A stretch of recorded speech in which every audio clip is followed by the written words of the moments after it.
Warden ने एक पत्थर फेंका और एक गूंज सुनी। वह आगे बढ़ा और देखा कि पत्थर एक पोस्टर को भेद चुका था। उसने पोस्टर उठाया और अंदर एक सुरंग थी। उसे एहसास हुआ कि एंडी जेल से भाग गया है, तो उसने तुरंत सभी जेल गार्ड्स को खोज शुरू करने के लिए भेजा। आखिरकार वे एक कीचड़ भरे गड्ढे में पहुंचे और एक जेल की वर्दी और एक रॉक हैमर पाया। इन्हीं से एंडी ने अपनी भागने की योजना पूरी की थी। 16 साल पहले जब एंडी दीवार पर अपना नाम उकेर रहा था, उसने गलती से एक पत्थर निकाल दिया।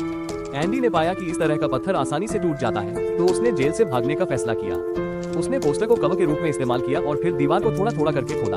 हर दिन ब्रेक के दौरान वो टूटे हुए पत्थरों को फेंक देता। हालांकि वो हर दिन थोड़ा ही खोद पाता, उसके पास बहुत समय था, जब तक कि एक दिन वार्डन ने एंडी के कमरे का निरीक्षण किया। जेल गार्ड्स हर जगह जांच कर रहे थे। एंडी चिंतित था कि पोस्टर के पीछे का रहस्य पता चल जाएगा। सौभाग्य से उन्हें कुछ नहीं मिला। हालांकि वार्डन ने अचानक एंडी की बाइबल उठाई और उसे पढ़ने के लिए कहा। सौभाग्य से एंडी ने कोई संदेह नहीं दिखाया।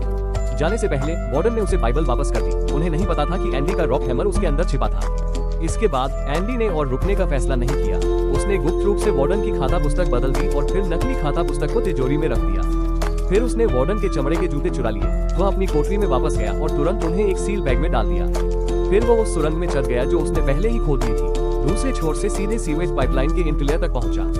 फिर उसने पत्थर उठाया और बिजली की गड़गड़ाहट का फायदा उठाकर उसे पाइपलाइन की ओर फेंक दिया।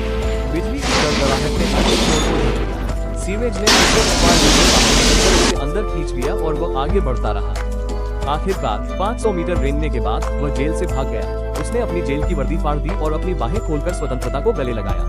अगले दिन वो एक बैंक गया और वार्डन की सारी जमा राशि निकाल ली और उसने वार्डन के गबन के सबूत भेज दिए। जल्द ही पुलिस जेल में लोगों को गिरफ्तार करने आई।